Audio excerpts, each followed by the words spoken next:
How can we as human beings develop a talent, not necessarily for sports, but a talent for living, for the actual changes of everyday life? Now, I've said a few things about my story, but let me acknowledge your story. You have a story as well, and it's your treasure, because no story on the planet is exactly like yours. It's not as if you just have a story, you are a story in the making. You're a novel being written, and you never know what the next chapter is going to be. So I want to acknowledge that. We've all overcome adversity and difficulties in our life. You know, I think you'd agree, though, that that difficulty, that pain, that adversity you may have dealt with, because of that, you're a little bit stronger now, maybe a little bit wiser, and maybe even have a greater sense of compassion and perspective for having gone through that. So we don't have to pretend to like difficulties when they come, but we need to keep that thread of attention that there are hidden gifts depending on how we respond to it. That's what I learned. That question of how we can develop talent for living actually led me around the world studying with various mentors over more than a decade, pretty intensively. And it led to this approach to living I call the peaceful warrior's way. That's not my way. It's not something private to me. It's not a club one needs to join. It's our way, because everyone I've seen is striving to live with a more peaceful heart. But there are also times in our lives that we need a warrior's spirit. Everyday challenges that call forth that warrior spirit inside of us. Well, what would be a peaceful warrior's approach to catalyzing change? Well, let's be very realistic. When things are going great in our lives, and we've all had moments, periods like that, when everything was going great, we don't want change. At those points, we want everything to stay the same, but it doesn't. And so life changes. Life is full of change. And so but when things aren't going well, when we have some challenges in our life coming up, then we're looking for change. Some of us, it's enough to catch a cold, and we start re-examining our life. You know what I mean? Anytime we face some adversity, some challenge, we start to reflect and look at our lives once again and wonder if we can make some changes. Now, there are two sorts of changes. There's external changes, brought about by political activism, changing our technologies, institutions, social institutions. So there's this great tradition of changing the world, improving the world around us. And it's very important. There is also a tradition of internal change, psychological, spiritual, personal growth, where people say, you know, I think the greatest difference I can make is changing myself, and then I can bring more into the world and be more useful. Now, for some people, there's a contradiction between those two sorts of change. They say, oh, I don't want to be a navel-gazer and just thinking about myself, and I want to be politically active in the world. Well, if you want to help people, of course, do what your heart tells you to do. But don't neglect the work on yourself, because that's what's going to give you the clarity, the courage to know how to exert the right leverage at the right place at the right time and really make a positive difference in the world. So it's not a question of either or, this kind of change. It's a matter of both, outward and inward.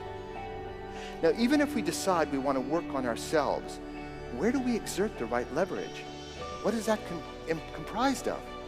Some people focus on fixing their insides. This is very popular in the metaphysical, spiritual traditions, the self-help movements, how to change your thoughts, think more positively, and so on. So some work with the mind and the emotions, to have just the right emotions and so on to make a change in the world. The emphasis that I bring to it can best be explained, I think, by describing two fundamental approaches to change, to doing what needs to be done. And the first approach is very popular. It sounds something like this.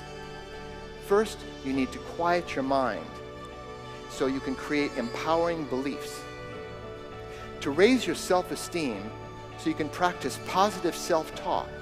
To find your focus and affirm your power to free your emotions and visualize positive outcomes so that you can find the courage to generate the confidence, to make the determination, to form the commitment to feel sufficiently motivated to do whatever it is you need to do.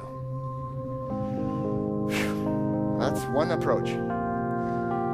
I recommend the other, which is just do it.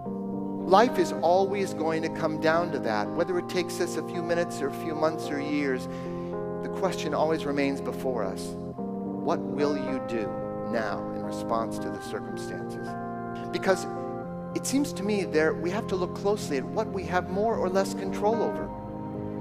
Can we control the thoughts that arise in our mind and change those? We don't have any direct control over what thoughts arise in our awareness. We don't have a spam filter in our heads. A lot of junk mail comes through. And that's just perfectly natural. It's part of life. Sometimes my thoughts are positive, sometimes they're negative.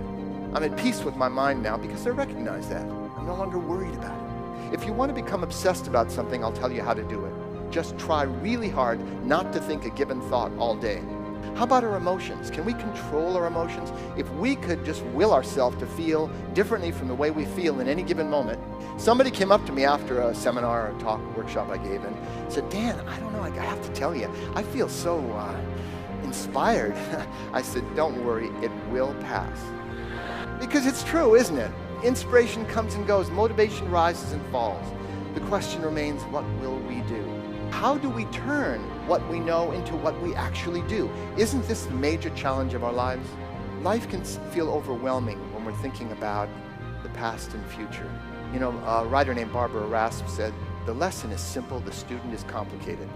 By focusing less, actually, on trying to have just the right thoughts, positive thoughts, quiet mind, and just the right feelings, if we focus on what we have more control over, how we move our arms and legs, what we actually do moment to moment, it simplifies our life. Do you ever wake up in the morning thinking, oh, I have 26 things I have to do today? But actually, there's only one thing you need to do. Open your eyes when you first wake up, and then sit up, unless you sleep sitting up. And then put your feet on the floor. One thing at a time. My life is very busy. I'm sure yours is very busy too.